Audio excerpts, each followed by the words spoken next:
ರಾಜ್ಯದಲ್ಲಿ ಕಾಂಗ್ರೆಸ್ಸಿನ ಸರ್ಕಾರ ಆಡಳಿತ ವ್ಯವಸ್ಥೆ ಕುಸಿದು ಹೋಗಿದೆ, ಕಾನೂನು ಸುವ್ಯವಸ್ಥೆ ಕುಸಿದು ಹೋಗಿದೆ.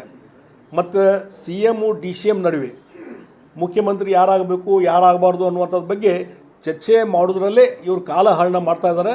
ಇದರಿಂದ ಆಡಳಿತ ವ್ಯವಸ್ಥೆ ಸಂಪೂರ್ಣ ಕುಸಿದು ಹೋಗಿದೆ. ಇನ್ನು ಫೈಟಿಂಗ್ ಭಾಳ ಜೋರಿದೆ. ಈಗ ಎಲ್ಲಿವರೆಗೆ ಒಬ್ಬರು ಮಂತ್ರಿ ಇವತ್ತು KPCC ಅಧ್ಯಕ್ಷರ ಬಗ್ಗೆನೇ ನೇರವಾಗಿ ಮಾತಾಡ್ತಾರೆ, ಅದು ದುರುಪಯೋಗ ಮಾಡ್ಕೊಂಡ್ರಿ ಅಂಥೇಳಿ. ಹಾಗಾದರೆ ಆ ಮಂತ್ರಿಗಳು ಹೇಳಿಬಿಡಲಿ ದುರುಪಯೋಗ ಹೆಂಗೆ ಮಾಡ್ಕೊಂಡಿದ್ದಾರೆ DK ಶಿವಕುಮಾರ್ ಅನ್ನುವಂಥದ್ದು ಹೇಳ್ಬೇಕು. ಅದಕ್ಕೆ ಉಳಿದವರು ನೋ ಕಮೆಂಟ್ಸ್ ಅಂತ ಹೇಳ್ತಾರೆ. ಅಂದರೆ ಈ ಪರಿಸ್ಥಿತಿ ಆಗಿದೆ.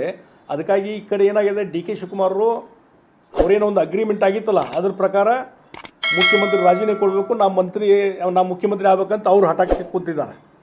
ಅವ್ರು ಇನ್ಸಿಸ್ಟ್ ಮಾಡ್ತಾಯಿದ್ದಾರೆ. ಸಿದ್ದರಾಮಯ್ಯವ್ರಿಗೆ ಏನು ಅನಿಸೈತಿ, ನಾನು ರೆಕಾರ್ಡ್ ಬ್ರೇಕ್, ಹಿಂದೆ ದೇವರಾಜ ಅರಸರು 7 ವರ್ಷ ಮುಖ್ಯಮಂತ್ರಿ ಆಗಿದ್ದರು, ನಾನು ಅದನ್ನು ರೆಕಾರ್ಡ್ ಬ್ರೇಕ್ ಮಾಡಿ 10 ವರ್ಷ ಮುಖ್ಯಮಂತ್ರಿ ಆಗಬೇಕಂತ ಅವರು ಒಂದು ಏಮ್ ಇಟ್ಕೊಂಡು ಕೂತಿದ್ದಾರೆ.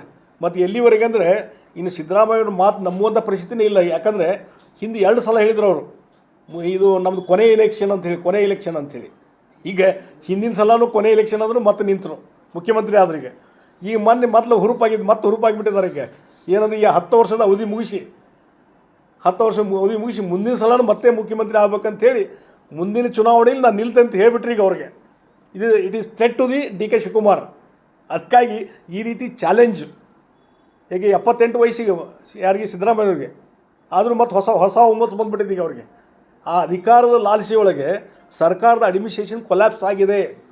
ಜನಸಾಮಾನ್ಯರು ಬೇಜಾರಾಗಿದ್ದಾರೆ. ಈ ಸರ್ಕಾರ ಯಾವಾಗ ಹೋದಿತ್ತು ಅಂತೇಳಿ ತಲೆ ಕೆಡ್ಸ್ಕೊತಾ ಇದ್ದಾರೆ ಜನ. ಆ ರೀತಿ ಪರಿಸ್ಥಿತಿ ಇದೆ. ನಿಮ್ಮ ಇನ್ ಫೈಟಿಂಗ್ದಿಂದ ಈ ಸರ್ಕಾರ ಎಟ್ ಎನಿ ಟೈಮ್ ಕೊಲ್ಯಾಪ್ಸ್ ಆಗ್ಬೋದು. ಆ ರೀತಿ ಪರಿಸ್ಥಿತಿ ಇದೆ.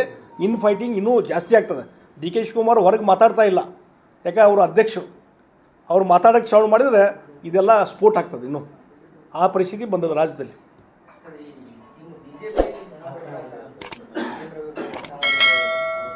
ಆಯ್ತು, ಈಗ ಅದ್ರ ಬಗ್ಗೆ ಉತ್ತರನೂ ಕೊಟ್ಟಿದ್ದಾರೆ. ಹೈಕಮಾಂಡ್ ಅದ್ರ ಬಗ್ಗೆ ಏನು ನಿರ್ಧಾರ ಮಾಡ್ತಾರೆ.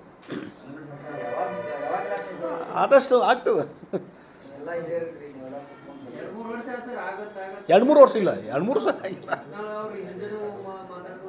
ಈಗ ಅದರ ಬಗ್ಗೆ ಯೋಗ್ಯವಾದ ಸಮಯದಲ್ಲಿ ಯೋಗ್ಯವಾದಂಥ ನಿರ್ಧಾರವನ್ನು ಹೈಕಮಾಂಡ್ ತೆಗೆದುಕೊಳ್ತಾರೆ. ನಾವೇ ನೋಡ್ರಿ, ಅದಕ್ಕೆ ವರಿಷ್ಠರು ಇದ್ದಾರೆ. ವರಿಷ್ಠರು ಅದ್ರ ಬಗ್ಗೆ ನಿರ್ಧಾರ ತೊಗೊತಾರೆ. ಆದಷ್ಟು ಬೇಗ ನಿರ್ಧಾರ ಮಾಡ್ತಾರೆ.